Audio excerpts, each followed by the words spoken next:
Hello everyone.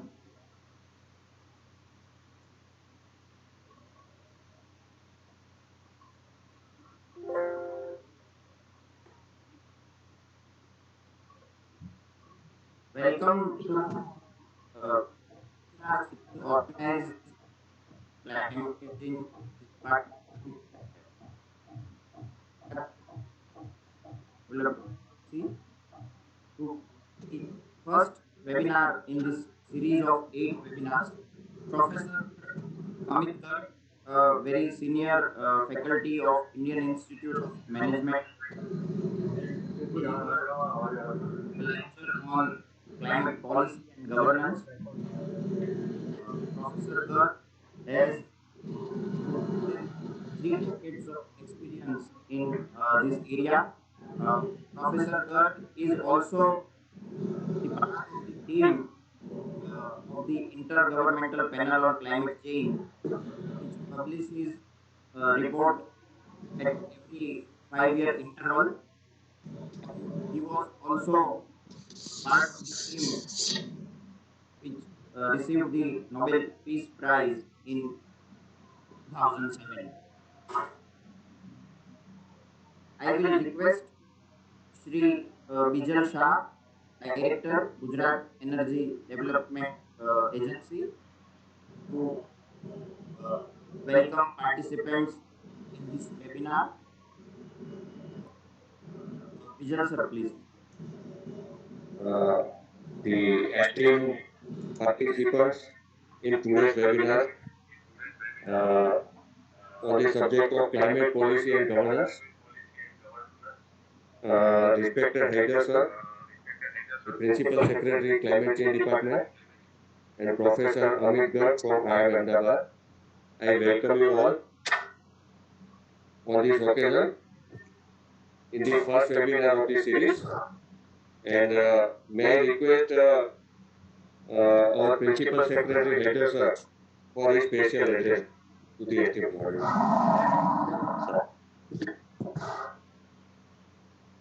Good morning, everybody.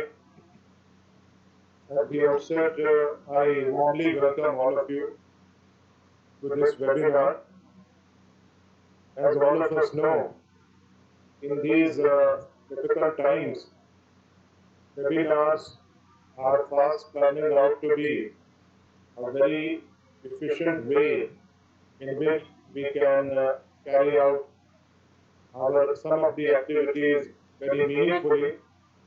And I am very glad that the Climate Change Department has taken the initiative and have decided to organize a series of webinars which I am pretty sure would be found very meaningful and useful by all the participants.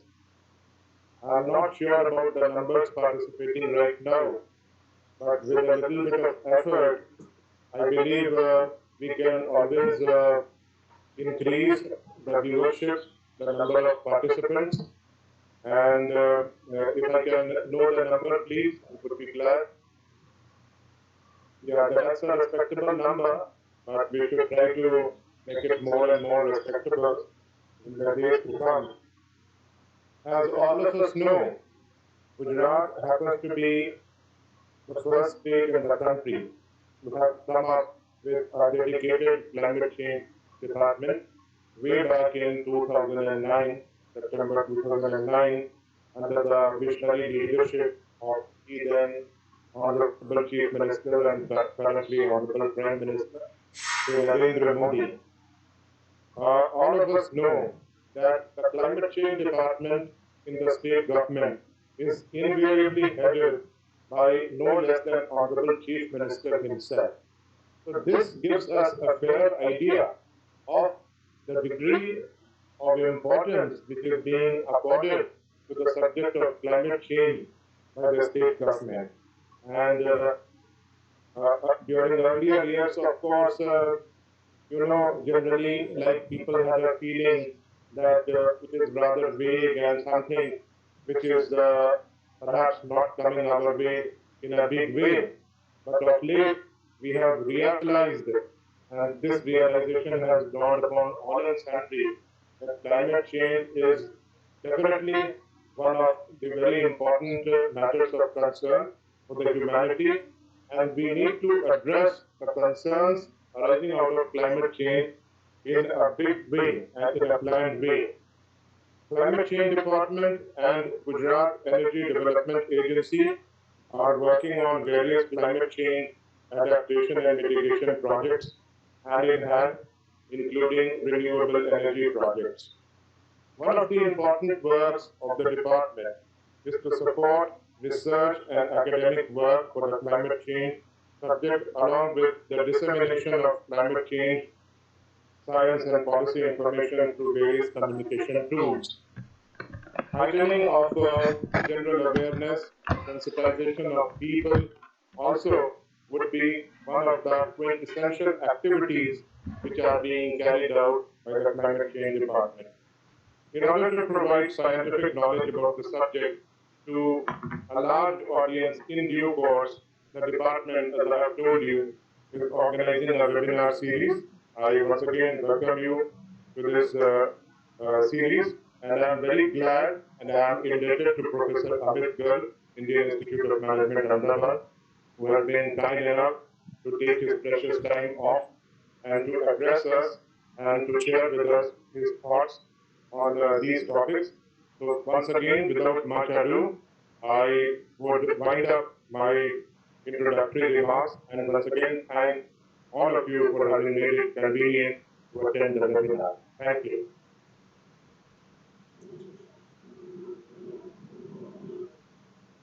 Professor Garg, we are giving the slide share to you. Kindly share your slides and also unmute your system. Yes, thank you, Haider Sahab, and all the senior dignitaries of Government of Gujarat. You are not audible.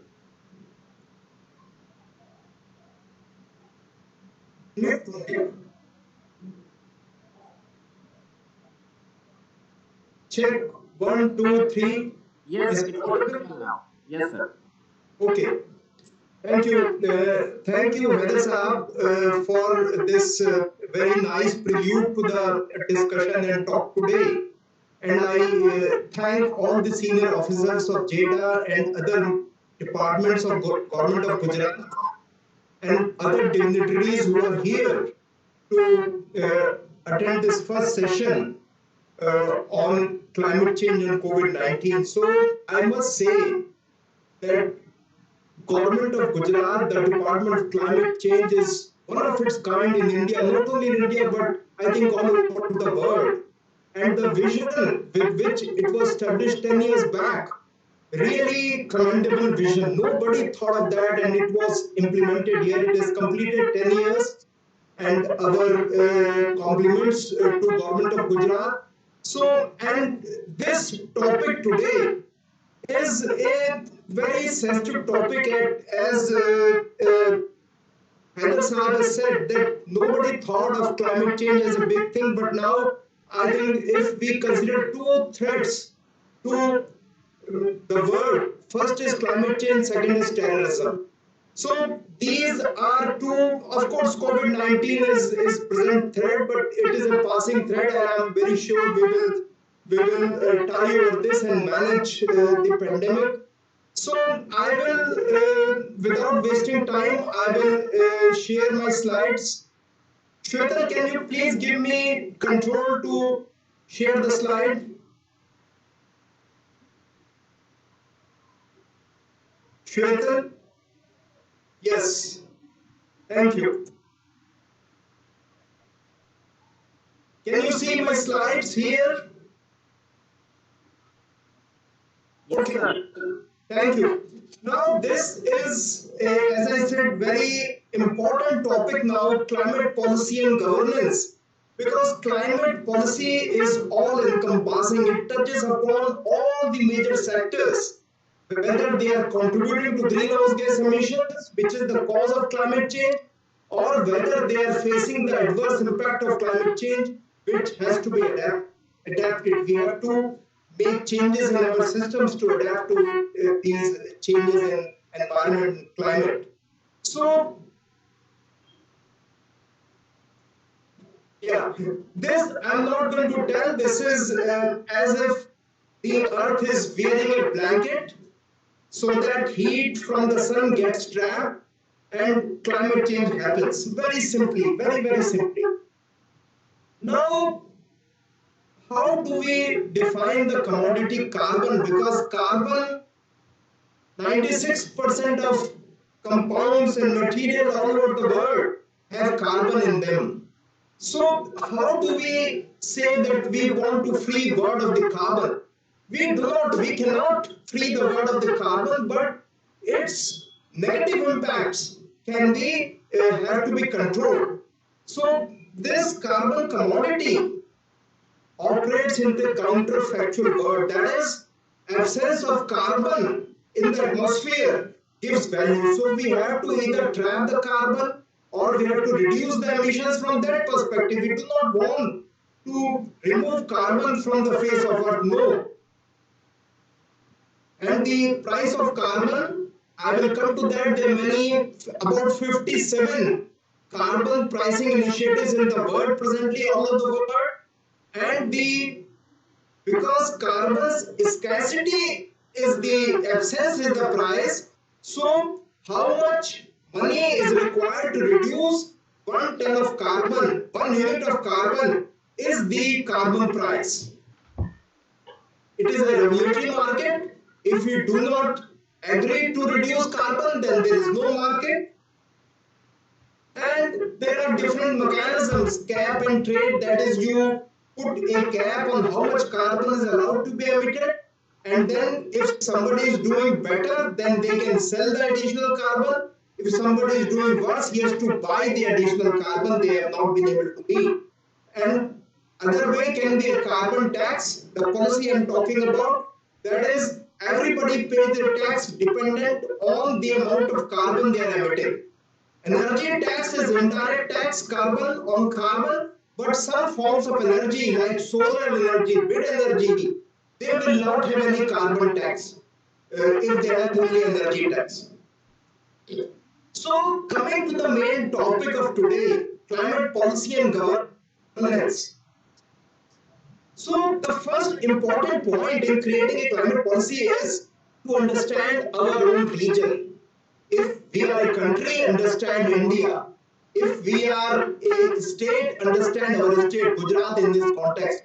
The existing vulnerability of its people, the greenhouse gas emissions and the sources of greenhouse gas emissions, the people who are vulnerable, ecosystems that are vulnerable, infrastructures that may not withstand very extreme climate change events like extreme rainfall. If the railway system, railway tracks are going to be washed off, we have to be careful. And then, because the climate is very variable, we have seen the weather variability even this year. We had rains and we are having cloudy weather even now. And then, climate is average weather of 30 years. So, variability and uncertainty of likely impacts, and then the risk associated. I understand that Professor Vimal Mishra of IIT Gandhinagar is the next speaker number 2, and will talk upon these things. But understanding our own region is very important. Before we make climate policy, we must understand what is happening to us. Second important point is we should have a long-term vision. We cannot make a climate policy for 1 year, 2 year, 3 years, and that is why I appreciate the Department of Climate Change. Somebody has said audio is not audible. Mr. Patel, is it okay now?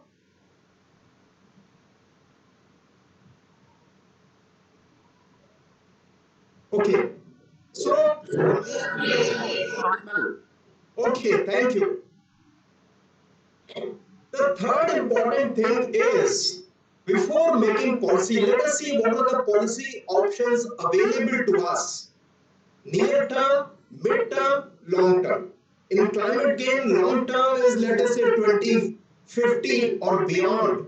Near term is, let us say, next 5 to 10 years. Mid term is 5 to 10 years beyond that, and up to 2050. So these are different. We are talking about really longish horizons. And then prioritize.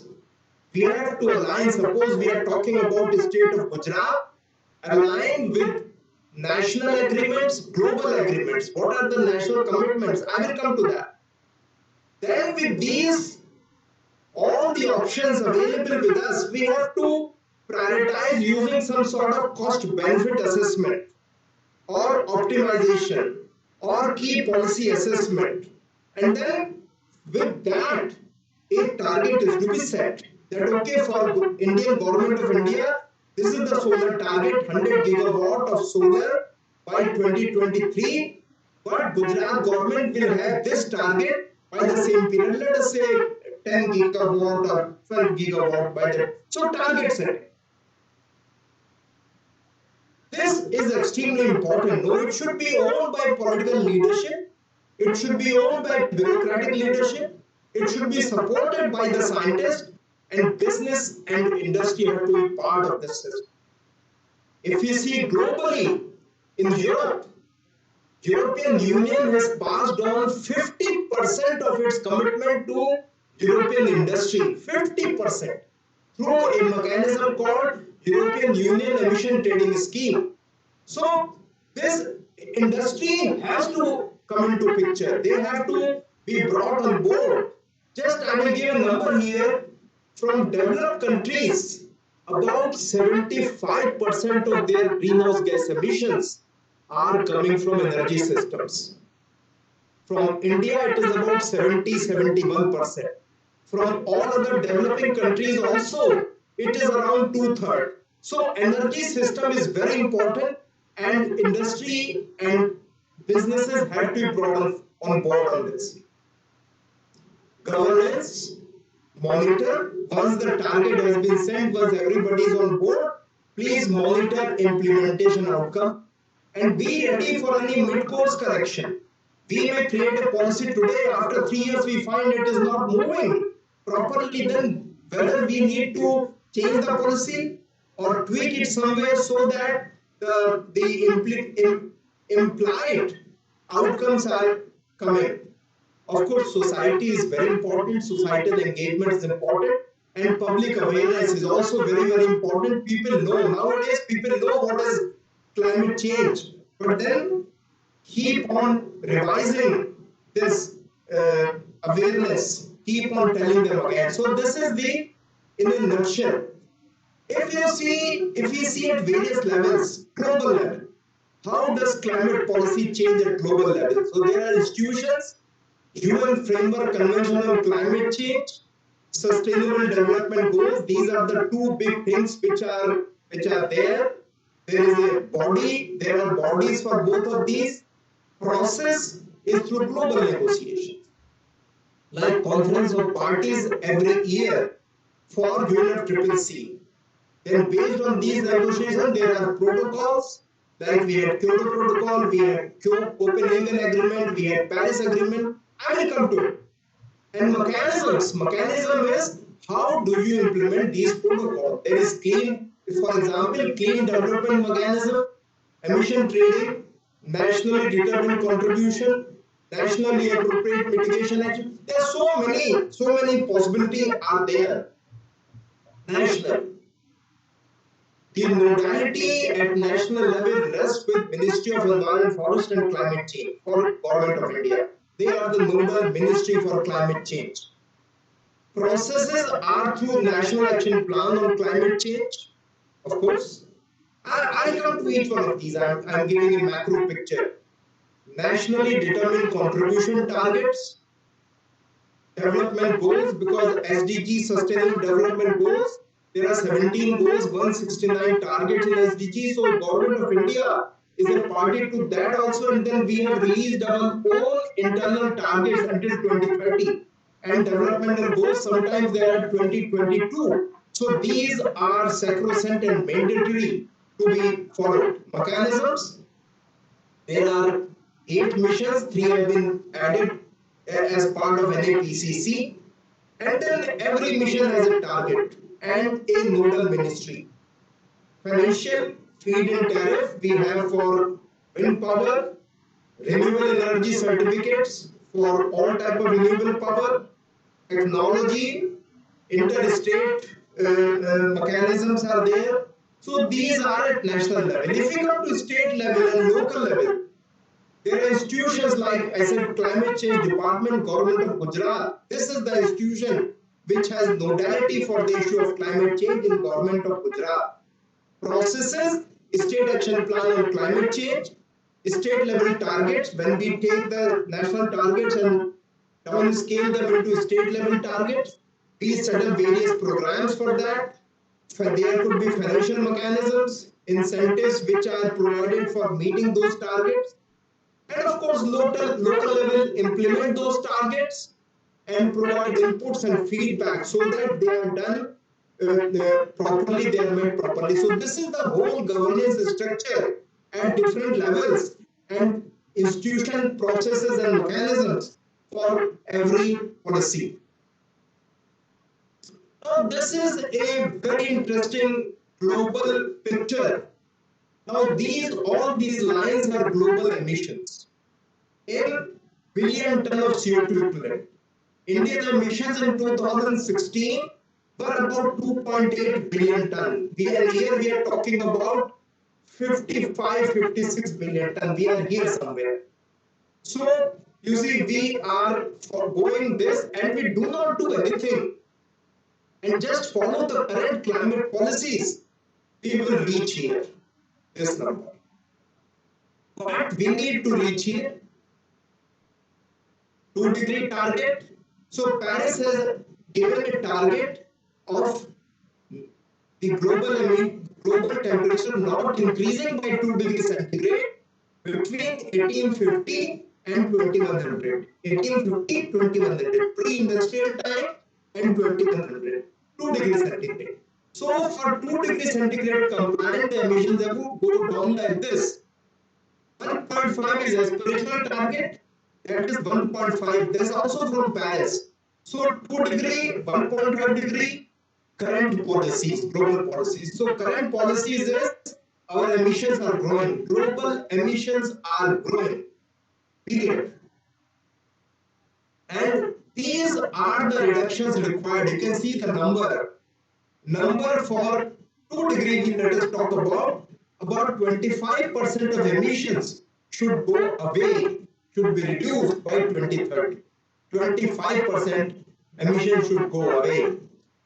People talk about that maybe this is not good enough. I agree, may not be good enough, but reality is, and many scientific papers have come, there is a report of IPCC which is going on called Assessment Report 6. I am a lead author there.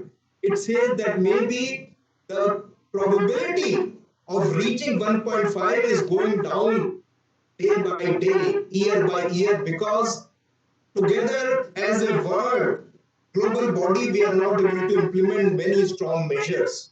Of course, this is aspirational target. Now, this is what is the first target, this is the future target. Aspirational. And every target, mind it, has some money behind it because finances have to flow according to the target. And this is, I think, a very interesting slide. I presented this at COP25 on behalf of Government of India. India is the only country in the world, only large country in the world, which is on track to meet its Paris commitment. Only big country. US, of course, is not there. Europe is also missing the target. China is also missing the target. We are the only country in the world, large country, which is meeting the target. And I'm not saying this. This is global institutions that are saying that. I'm just repeating. So we are well on track. Now, global policy and governance. We have seen that, of course, there is an emission of carbon or greenhouse gases. It converts to concentration because if they are emitted, they accumulate and create a part per million, part per billion concentration, and this results in climate action. So to reduce it, carbon mitigation is required, and then carbon market and finances, they are floating. 57 carbon pricing initiative. UNFCCC, UN Framework Convention on Climate Change, was established in 1992, and there are conference of parties every year. In 2019, that is last year, we had COP25, and this year we are supposed to have COP26. This year in UK, last year in Madrid. UK has been postponed. It will not happen today because this year because of COVID-19 problem. It will not happen. So I am marking just some watershed COPs, Conference of Parties, 1997, which for the first time gave a mitigation commitment to developed countries. Overall, 5.2% reduction of their 1990 emissions in next 20 years or so. And these markets were created. US government walked away. Of course, we all know this. President George W. Bush. US said no, American way of life is non-negotiable, and they walked away. Okay. Then Copenhagen happened in 2010, where again all the big leaders of the world were there.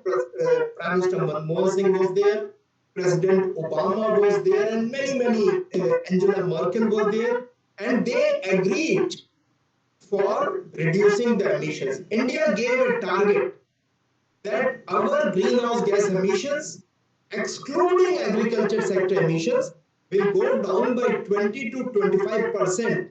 Not emission intensity, that is GHG upon GDP, will go down by 20-25% between 2005 and 2020. We are in 2020 now, and I am happy to inform that we have touched 24.45%. So almost at the upper limit, we have touched that number.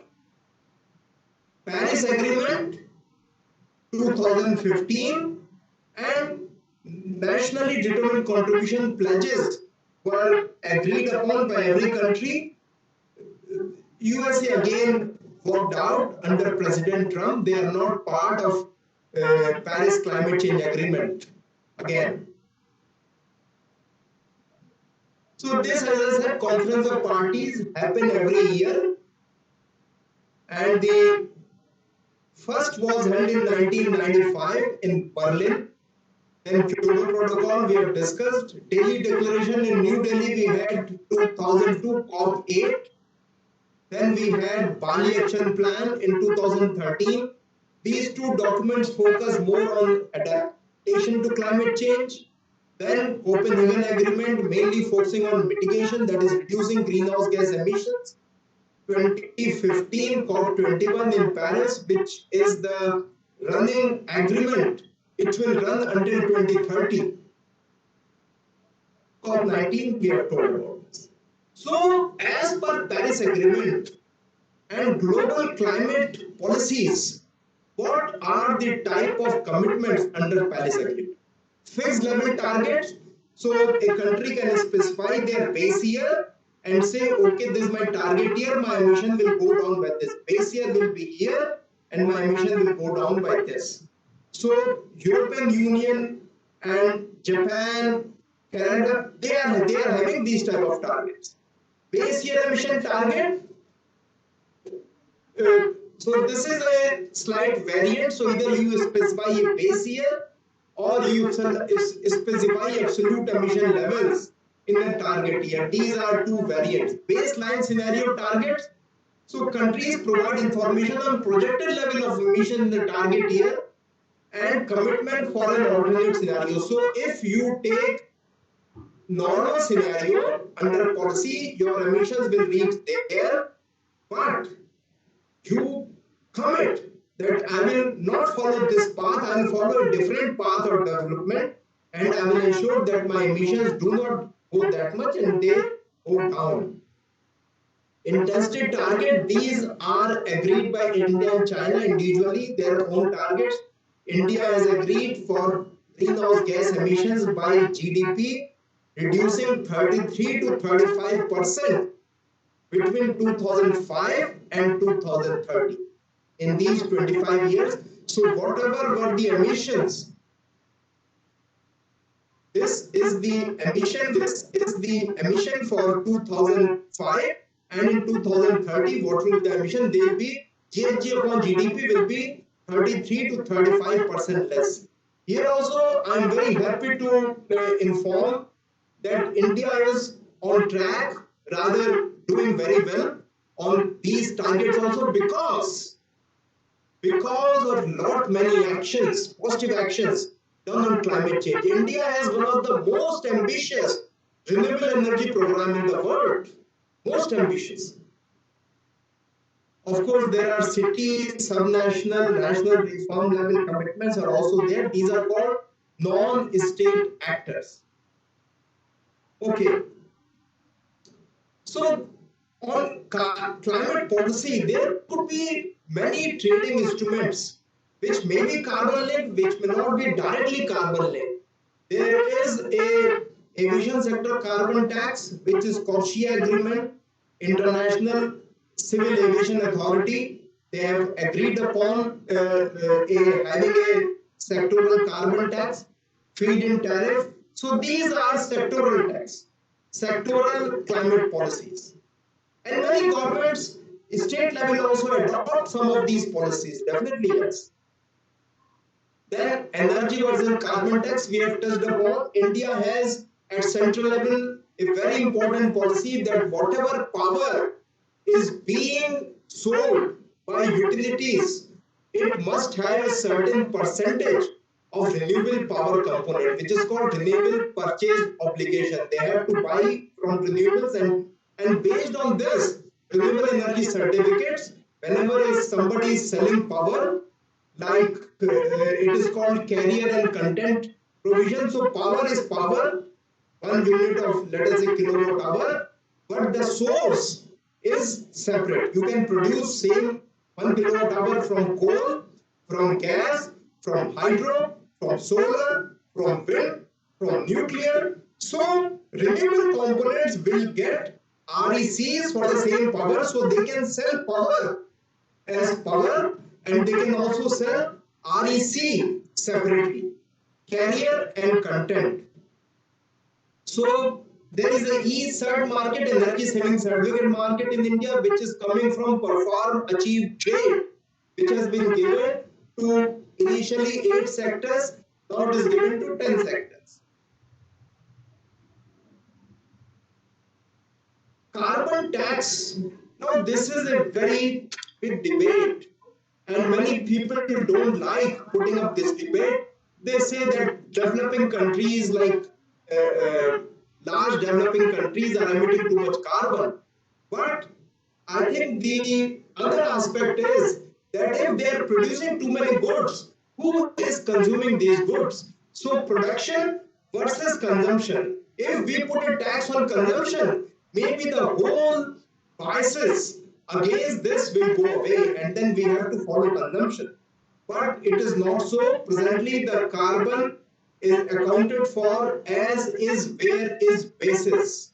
If suppose there is a power plant in Gujarat that is making power and also exporting to the national grid, which is not being used in Gujarat, but all the emissions from this plant will be counted as Gujarat emissions, as is where is basis. Conjoined market, of course, Gujarat has been again a leading state. I think the only state which has created a PM 2.5 market in India. So these are all conjoined market. They are market which are linked together because the underlying commodity may be the same. Energy consumption. If you are burning coal, it is also emitting greenhouse gases, SOx, NOx, PM 2.5, also depleting water. So all these are connected markets. Now this is, I think people sometimes get confused that whether carbon tax is good or cap and trade is good. So this chart very clearly shows the basic thrust behind that. So this black line is called a carbon supply curve. That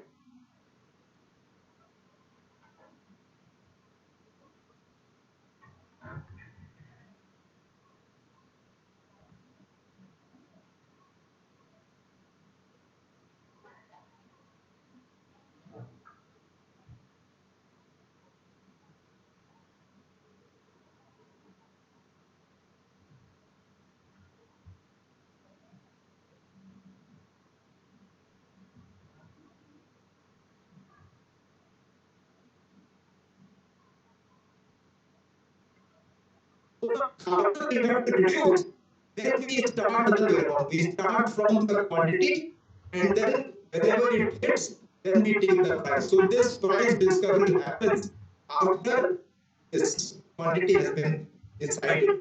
So these are two different approaches. People call that this is regressive, that is progressive, but it is, I think, very subjective judgment, because many a time in developing countries we do not have proper monitoring mechanisms, proper systems to know what are the carbon coming.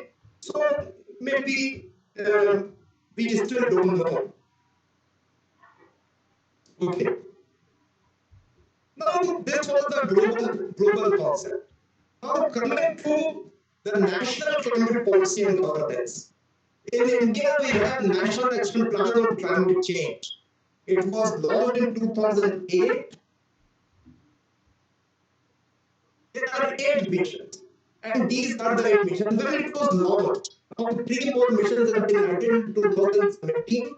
So, solar mission, enhanced energy efficiency, sustainable habitat, water mission, sustaining the emerging ecosystems, green India, sustainable agriculture, studying knowledge for climate change. Now, this somebody is complaining against all. You are getting me, Shwetal? Yes, sir, your sound is very perfect. Okay. There may be some participants who may have the issue with their own hardware.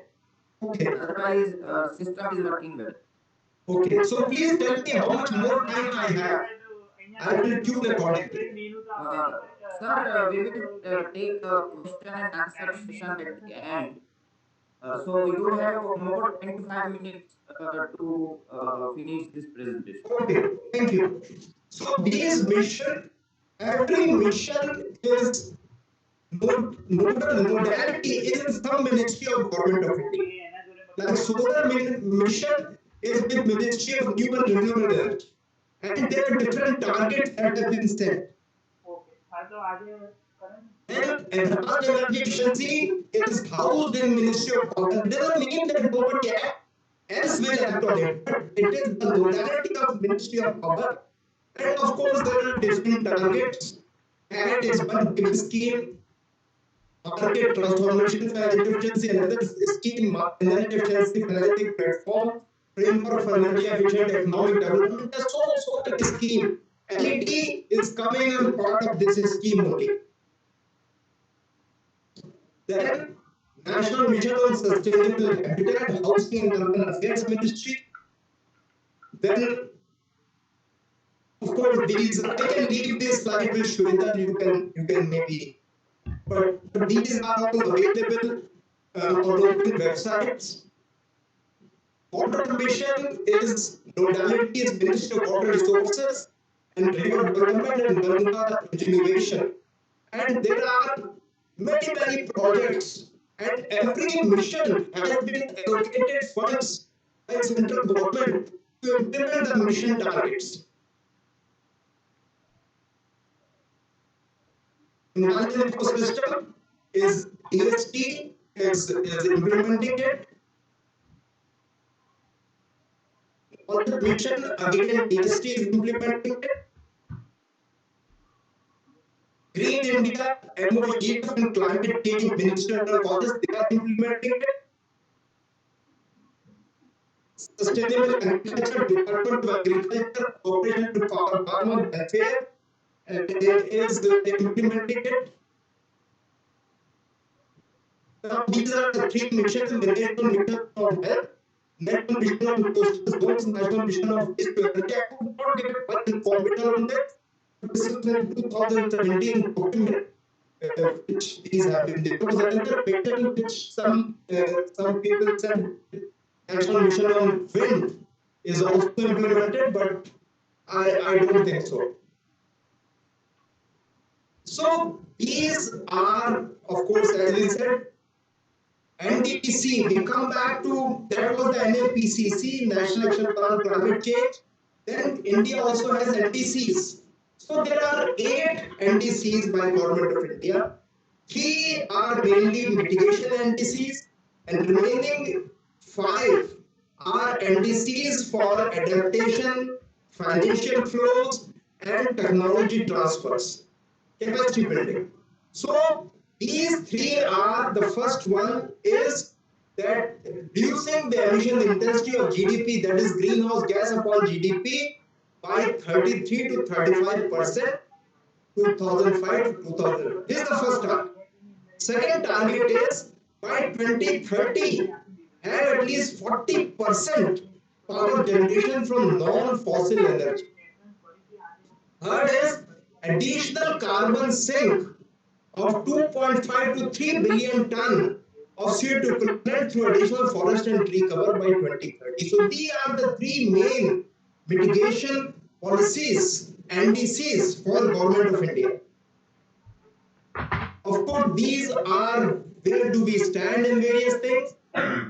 So we have solar capacity has increased 12 times in last 5 years. India and Honorable Prime Minister has been at the central, I think, central player in International Solar Alliance along with France. This has been created, headquarters is in New Delhi. Then many corporates, they have picked up the Indian target and voluntarily announced some action by them. Clean coal technologies, of course, we have coal cess, 400 rupees per ton presently. Biomass is coal-fired. Supercritical technology, India has taken a commitment that we will only install supercritical technology, no more subcritical technology.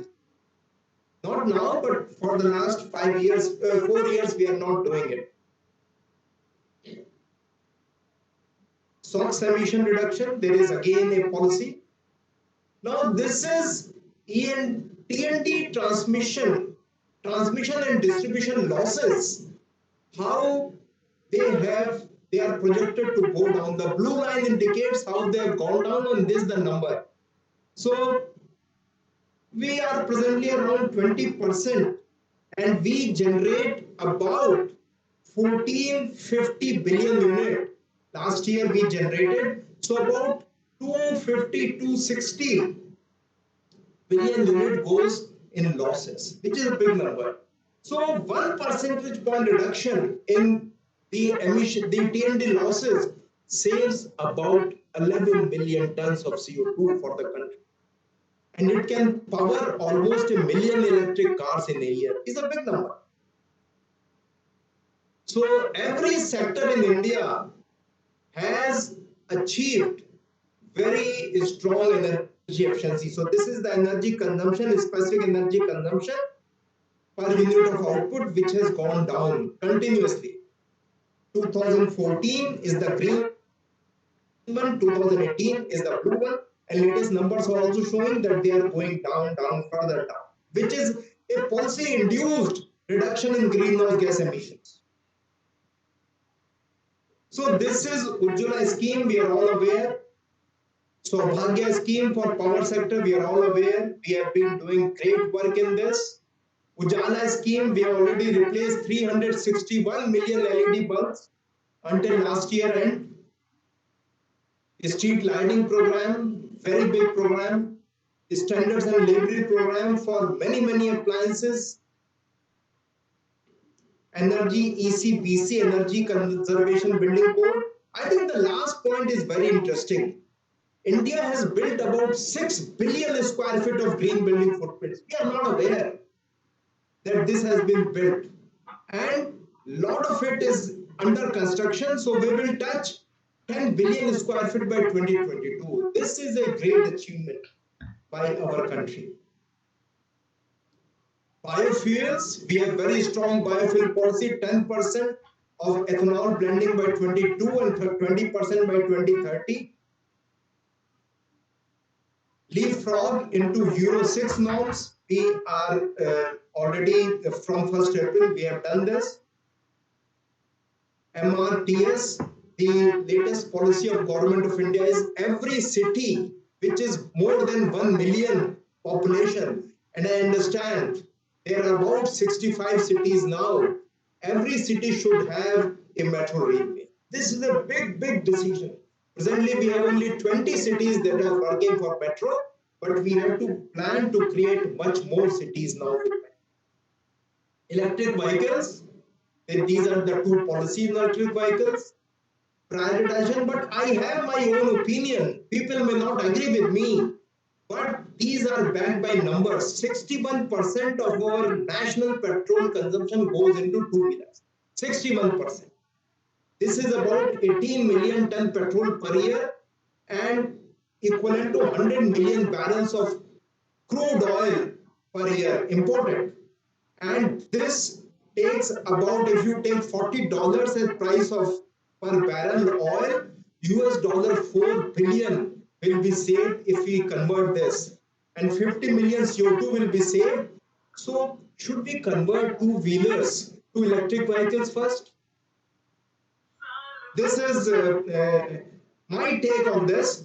And then solar charging, if we are able to provide this, icing on the cake, because then everybody can charge the scooter, two-wheelers at their homes. We need not go for big charging, and whatever is charging required, we can reduce TNT losses and combine there, or we are increasing solar power anyway in the mix, so we can say during peak hours, this is used to charge EVs. In my opinion, electric buses, cars should come next, first two-wheelers.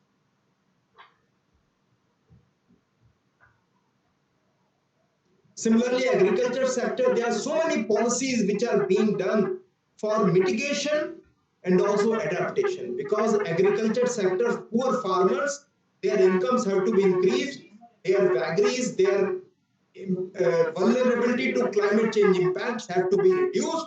So crop insurance has to be provided, direct seeded rice cultivation, so many things, neem coated urea. These are things which are happening. Similarly, forestry sector.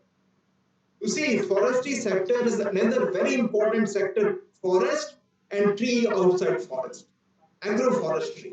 So these are sectors, these are initiatives that reduce greenhouse gas emissions, increase forest cover, directly provide benefits to farmers, and so on and so on. State, coming to Gujarat state, we have mapped about 125, 130 climate policies in Gujarat state. We have mapped. These are the big list. Different sectors, energy efficiency, industry, urban development, agriculture, solar, wind, forest, wasteland, everywhere we have seen. And these are, like we say, then we take out the policies from central government and convert them into state policies. So these are some of the policies there. And this is what that every policy out of these 125, 130 odd policies may not be so key policies. So we have done some analysis that what are the key policies for Gujarat. This is, I think Gujarat has taken the lead in doing such type of work. No other state, not even Government of India has yet done.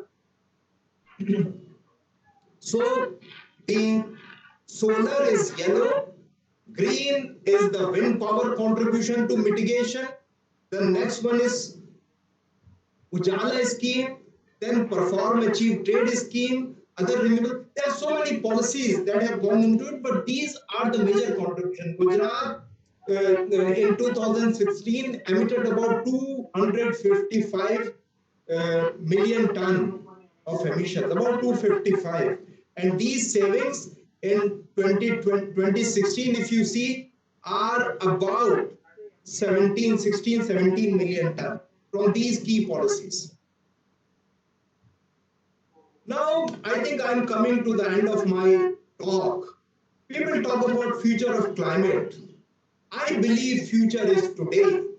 The actions we take now will propel us into a future direction, whether we'll have more climate intensive future to live with or we'll have control over what we do tomorrow.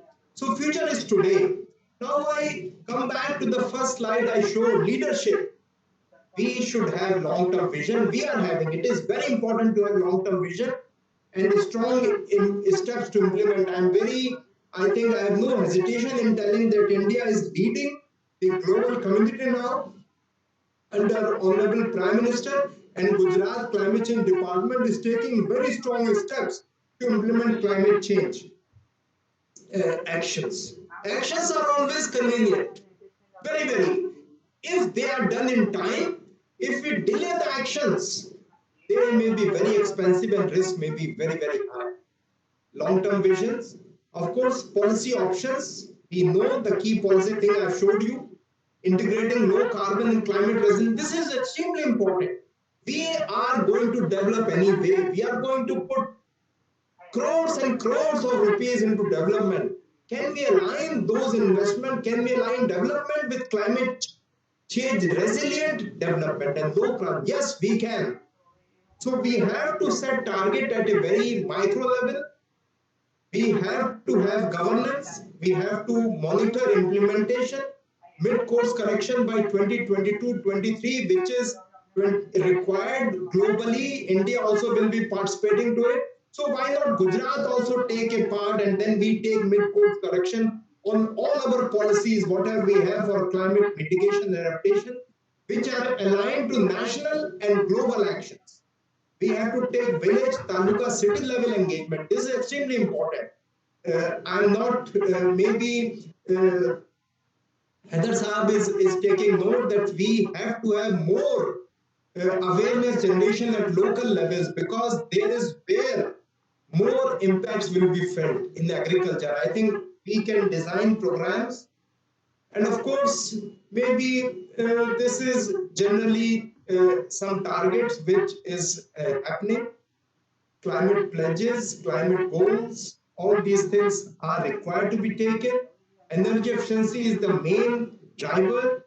Electric vehicles, of course, renewable energy are breaking free. The cost has gone down, and we all know, and we are pushing ahead. India is pushing very strongly for renewables.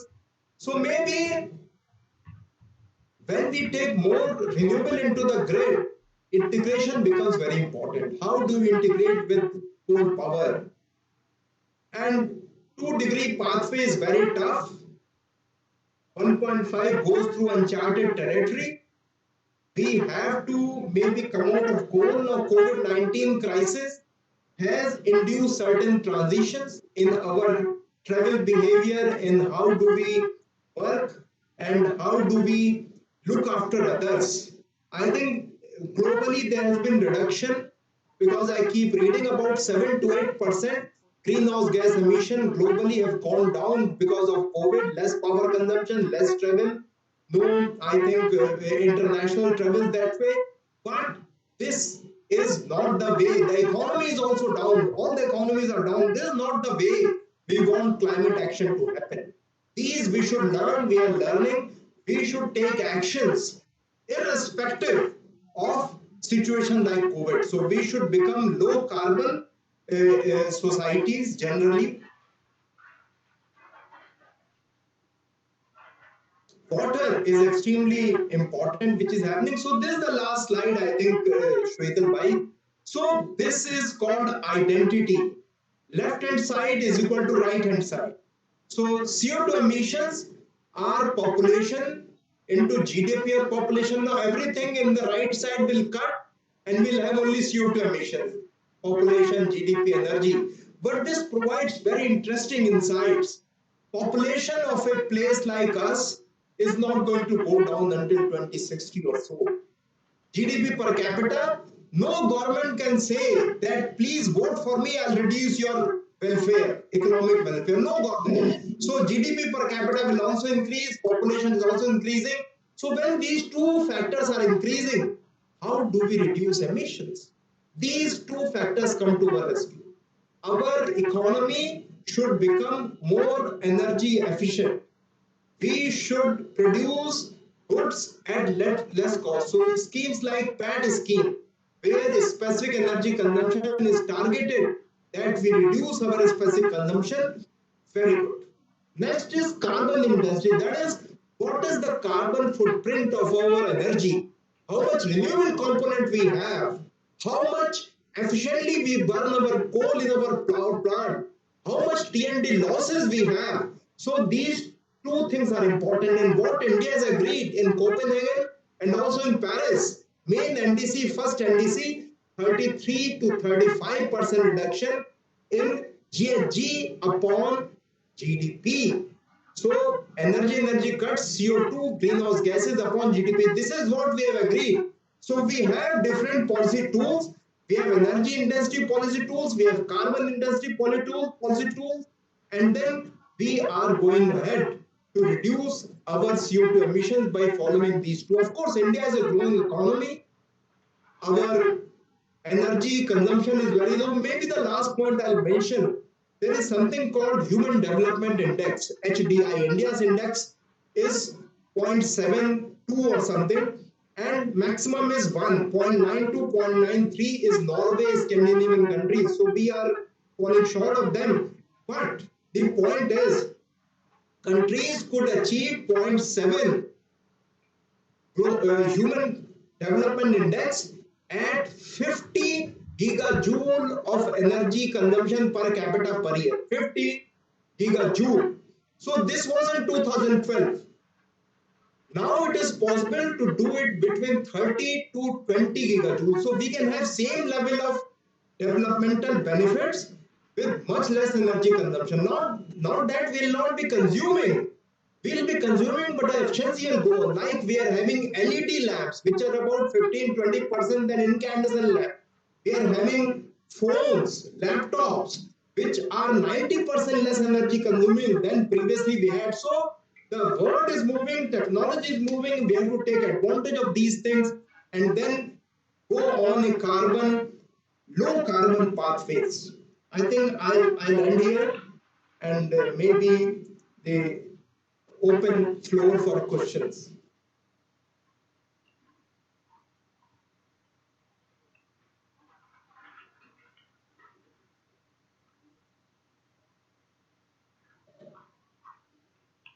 Sir, we have some interesting questions. Yeah, so will they speak or I'll read their questions? Yes, Sandeep bhai, you can ask the question. Uh, Sir, namaskar. First of all, am I audible now? Yes, sir, you are audible. Yeah. Sir, thank you so much for such a nice presentation and what a compiling, data on what the nation and the state is doing. Sir, my specific question is very clear to the carbon sequestration project. So as of now, there are, hello? Yeah, please. Okay. Yeah. Sir, as of now, the projects which can come under the carbon capture, storage, and utilization. Do we have any plan or any kind of a carbon price discovery mechanism to support such finances in the projects? Very simple answer is no. In India, we do not have carbon markets, but I think important point is that these projects are also funded by the state governments or by central government. From 1st January 2013, European Union has decided not to take any carbon saving on their markets from India, China, Brazil, and all these developing countries from 1st January 2013. So even if we have carbon saving, we cannot take it. So, but this is sequestration is a big one. We are also working on big projects with ONGC in Gujarat, Ankleshwar. So they are trying to take CO2 and pump it in. So we can discuss offline if you want further discussion, further clarification on this. Thank you very much. Please, we will organize discuss offline. Yeah. Thank you so much for this question. Thank you. Supratim Das Gupta.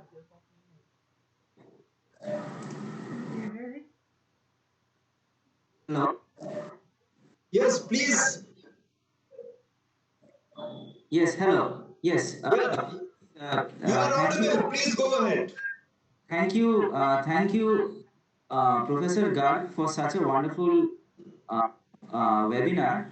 I am a professor at Ahmedabad University, so my question is a little more technical. Is that number one is that about carbon sequestration and storage, which was also the previous question, that it is not happening at the moment in our country, but that putting the scrubbers on top of the chimneys, as it usually happens, that used to make something out of that liquefied carbon, like it was actually done by a few Caltech students in the US a few years ago. Number one, and the second question is that India's targets of INDC targets by 2030, that we are doing really well in terms of the carbon intensity, to like cut down on the carbon intensity. But where do you think our goal of the solar installations, especially 40 gigawatts from the decentralized solar, will they happen by 2030? I'm not very sure, but my point is that, like, even if it happens by 2040, we will still be a leader in the world. I mean, I don't think we'll. And on the other hand, our coal power installations are also increasing. So we may have a situation that we generate more electricity from the renewables as well as from coal also. I mean, because of the rising the population that we have, as you did talk in the last slide. Thank you.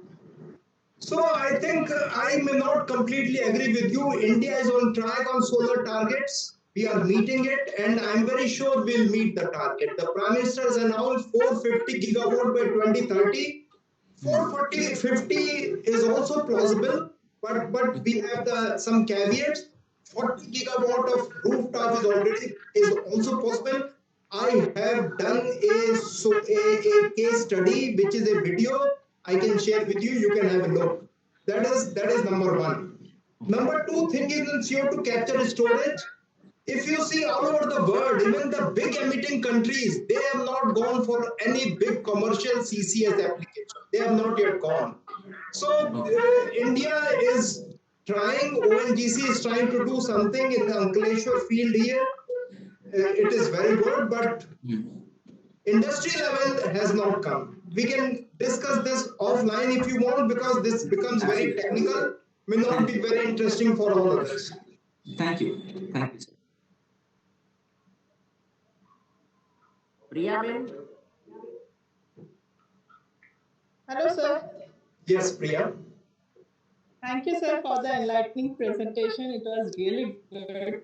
And I have three small and simple questions. The first one is that many of the policies I have seen, but the policies are very old. Very sorry. There should be mid-evaluation and amendment. But many policies are very. Hello, is my voice is audible? Many policies are, what you said, many policies are very old. They are not being amended. No. This I may not completely agree, because maybe you are seeing the old version. I'm also guiding, and maybe with the Government of India, MOEFCC, their final update report number 3, and mitigation actions. About 500 mitigation policies are there in India, which are being mapped there. So every year, today also I have shown about 125, 130 policies in Government of Gujarat, and their policies as new as 2018. Maybe we have missed 2019, but they are very, very proper and aligned now. And the more and more people are getting concerned about climate change, the policies are being made updated more and more. There may be some policies that are old, but sometimes old policies like PAT policy. PAT policy started 2013, 12, 13. It is continuing. So ambition of the policy has to go up. New sectors have to be added, but it doesn't mean the policy is bad. Okay, sir. Thank you, sir. And You are not audible. hello. Yes, please speak closer to mic and be to the point. Hello. Now, sir. Please speak, Priya. Don't pause. Please speak. You are audible. Yeah. Yeah. Sir, my second question is in some sector I have there is the policies are not community based. Like in many policies, the communities are not involved. And what about the penalty? Is there any penalty if someone failed to meet the target or You are something? asking two questions here, Priya. You see, community Yeah. will not be involved mainly in big mitigation actions. Big mitigation actions have to happen through energy sector or through transport sector. So community involvement will be less. But community have to reduce their consumption level. That is their involvement. And if you're talking about impact and adaptation policy, their community involvement has to be there. And I'm aware of projects in government of Gujarat that are looking at communities in coastal communities, in Gir forest communities. So they are taking action because you see, India is such a vast country, 130 crore people, and there will be some pockets which will be left, but they are not left out. Now development is happening all around India, and there had to be policy for everyone. So if you, I think the government has to be involved. Government is involved, and at every level we have to look. That's what I suggested in my slide. That from village to taluka to city level, at all levels, the policy implementation inputs have to come, and it has to be very participative process. Last question, if you have. Sir, Tarun. No, sir. Thank you, sir. Yes, Shweta. Tarun Jami has a question. Yes, Mr. Jamil. So thank you so much. I'm actually just writing an email to you to introduce ourselves and also tell us about the work, tell you about the work that we're doing. My specific question right now is, what sectors do you see major emission cuts from coming? That's number one. And Major? number two, Sorry, major? major emission cuts would be coming from in India, yes. On India, you see, the point is that we have nationally determined contribution as part of global climate negotiations. So NDC, as I said, India is the only big country in the world which is on track to meet its commitments. So, and the minister the honorable minister has very clearly told on global fora that until others also implement commitment, there is no question of India improving and enhancing the commitment. So I don't think any commitment will come, and we are in a development phase. Maybe we are doing more than what we could do, I think. More than that, I don't think any other commitment. Of course, the story, if the government of India passes on commitment to industry, that is a different story. Which government of India can decide, I am not aware. All right. So the second part of my question involves, do you see an upcoming marketplace which would also award or reward carbon negative technologies in terms that regular commodities but that are carbon negative in nature?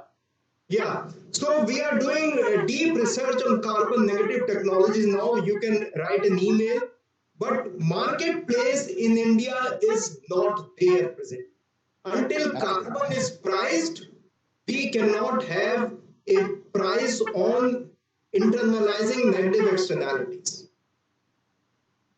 All right, sir. So that is something that you're working on. So you would be open to us writing. Yeah, because you see many industries are looking at carbon price. You may be aware that World Bank and about 14 more global banks are not funding coal projects now. So they have put a price of $35 to $45 per ton of CO2. Whenever a project comes to them, they reduce the carbon emission multiplied with this price and say the remaining one is your revenue. So that is something which is happening. Many companies have internalized carbon already at $10 per ton, and they are deciding which projects to implement and do, which are having less carbon penalty or carbon emissions which are coming. So many companies, I tease this also in my class here. So internalizing carbon emissions, there are 4 different ways. We can discuss offline if you want. Absolutely, sir. Thank you so much for your time. Gaurav Joshi has a question. Yes, Gaurav ji. Actually, a couple of questions. You had focused on taking down to the taluka and lower Gaurav, can you levels. be a little louder, please? Is this better? Is this better? Yes. Okay. You had in your presentation, Professor Garg, gone down to the taluka and the lower levels or tiers of decision making, whereas, at least as far as we know now, agriculture being outside NDCs, what kind No, of... no, it is not outside NDC, please. It was outside Copenhagen Agreement, not in Paris Agreement. Okay. So, in Paris Agreement, in that case, how does India then fare on taking all those levels, let us say resilient rice or low emitting cattle, whatever agricultural stuff that comes in, other than sequestering carbon, what do agricultural products have that can be done? And the second part is on buildings. Is there something which is a hidden potential for India? Because we will continue to build. Atmanirbhar Bharat talks about AHRC and other initiatives. Maybe taking that down will help us give ourselves a development space that we aspire to and have a right to, and give us some flexibility, demonstrating that we are cognizant of our position in the world. Yeah, thank you very much for very excellent question. The first question, agriculture. One of the slide I showed what are some of the initiatives that have been taken by Government of India. So I showed you some initiatives that are happening. Agriculture, let us say soil organic carbon could be a big game changer for agriculture, where a lot of carbon from 0.3, I think 2.7, about twice the carbon can be stored in agriculture soils. Organic carbon that will improve the village economies and also sequester carbon and also make the yield go up. So these type of initiatives are possible, are happening now with soil health cards becoming, I think, a mass movement in India. These type of initiatives are possible.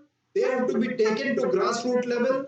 They are being implemented, but maybe more zeal is required to implement these things. So there are many things which are possible. And you rightly said, agriculture is not only for mitigation, it is for reducing the impact and providing direct money to farmers. In this case, I would say that India should also go very strongly into energy plantations, because energy plantation bring the money directly to farmers, as against solar, which brings the money to the big corporations who are building solar. I'm not against solar, but I'm saying we should equally push, and this government, central government has done that. We have taken initiative on biogas initiative, we have taken initiative on bio-CNG, we have taken on biomass-based product. We have put specific money and funds allocated for these type of initiatives. So very good initiative. I think it has to be pursued, it has to be pushed forward. We are having 25% as forest and trees outside forest cover, which is maybe increasing every year. there is some deforestation, there is some forestation, but net we are increasing. It has to go up maybe 1% every year. India has given 2.5 to 3 billion ton additional carbon sink target, CO2 sink target by 2030, which is a tall order, but very, very commendable target given in our NDC number 5. So I think this is important, and I agree with you that these things will take time, but these are definitely happening in India. Can I ask a follow-up, or is it just one question per person? Because I can see that is Shwetal is controlling that. I am open for any question, any answer. Sir, we will give a chance to. I don't want to take too much time. But if you can write an email to me. I've given my email ID. You can write to me. I'll respond definitely. Okay, fair. Sheetal Sharma. Hear me? Good morning, sir. Yes, good morning, please. So it was a very nice presentation. I just had one query that in Paris Agreement, Iran, Turkey, and USA had not participated. So they what are the they participated, but they did not ratify. They have not. So what to do with this? Because they are the major emitters in this energy, maybe the transaction. There is a confusion going this. No, the US non-party actors, that is the municipalities, the cities, the other bodies of citizens, they have said that whatever the government stand, we will meet our Paris commitment. Many have said. And to inform you, already US has on track, that way 50% targets are on track. So I have very strong faith in the power of the people.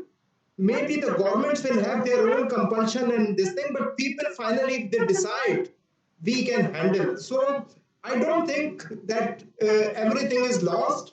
And even if I take your word at its face value that US will do zero mitigation, other countries are rising up. Our country is rising up very strongly. India is taking leadership on climate action under Honorable Prime Minister. So we are doing great things on this.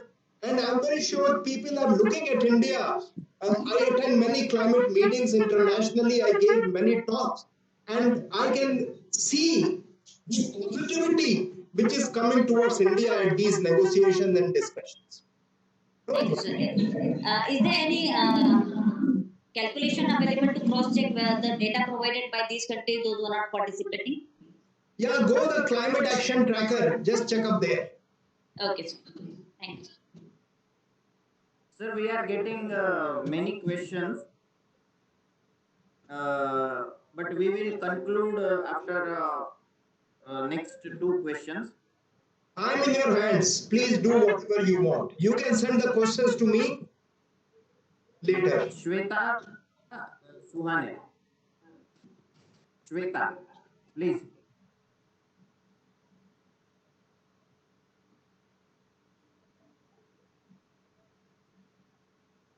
Her mic is muted. Yes, Shweta. Or Nilesh Prajapati.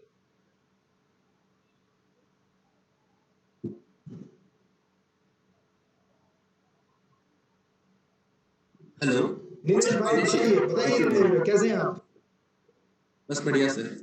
Sir, as rightly said that climate change is a very dynamic field and it is changing day by day. So the major role has to be played by cities, which has a population of more than 1 million, as said. So what we see, the cities has not the enough data, or they have the data, but they have not collated the data in a single place, which they are not able to plan every year. So what we see that they have a data of 3 to 4 years before, and they are planning now, and execution takes time. Until that time, the situation of city is changing. So what will be the procedure or your suggestions that which cities can, every year when they are announcing their budget, they have a specific section or planning to deal with the specific area of climate problems. So how that can be included in your city's yearly plan? I just need the suggestions. Thank you. So more awareness generation has to come. Maybe state governments have to push it. State action plan on climate change has to very clearly say the cities have to make their action plan. So apart from self action, nobody can say. And as I said, a lot of money is anyway flowing. We have to make this more climate change resilient. The development and climate have to go together. They are the two sides of the same coin. Until we realize, nobody can just do it for us. The cities, everybody has to self-realize and take actions. Governments have to catalyze.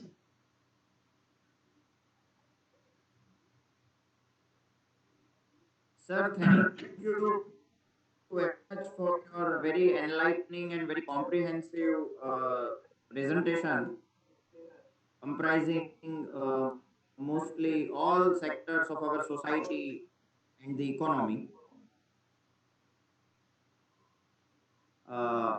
Now we will come to end of the first webinar of this series, and we will continue meeting in the next webinar in this series. I will request Shri Mukesh Shah, Joint Secretary of the Department, to give vote of thanks.